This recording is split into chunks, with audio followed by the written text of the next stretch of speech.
ડભોઈ તાલુકાના કાયાવરોહણ ખાતે કુમાર પ્રાથમિક શાળાના અદ્યતન બિલ્ડિંગ ₹2.5 કરોડના ખર્ચે તૈયાર થઈ ગયું હોય આજે ધારાસભ્ય શૈલેષભાઈ મહેતાના વરદસ્તે લોકાર્પણ કરવામાં આવ્યું।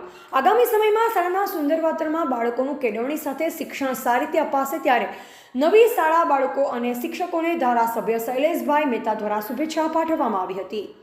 ભણશે ગુજરાત આગળ વધશે ગુજરાત સૂત્ર સાથે રાજ્ય સરકાર શાળાઓમાં આધુનિકરણ સાથે નવા સ્માર્ટ ક્લાસરૂમ અને શિક્ષણ ટેકનોલોજી વધારી રહ્યું છે ત્યારે ડભોઈ આવી જ એક શાળા ₹2.5 કરોડના ખર્ચે ડભોઈ તાલુકાના કાયાવરોહણ ખાતે નવા ઓરડા અને આધુનિક કમ્પ્યુટર લેબ સુંદર ગાર્ડન અને પ્રાર્થના હોલ સાથેની તૈયાર થઈ છે જેનું આજે ધારાસભ્ય શૈલેષભાઈ મહેતાના વરદસ્તે લોકાર્પણ કરવામાં આવ્યું।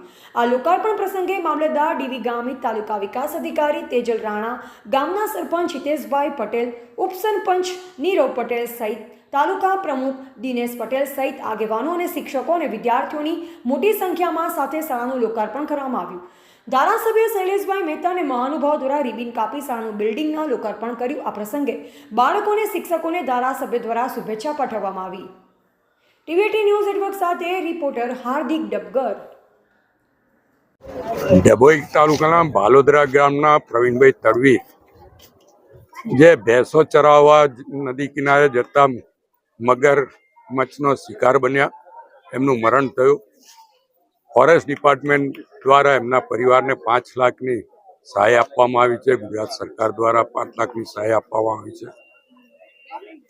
એ પરિવારના દુઃખમાં સહભાગી બનીને આ સહાયનો ચેક આજે મારા હસ્તે આ પરિવારને આપવામાં આવ્યો છે।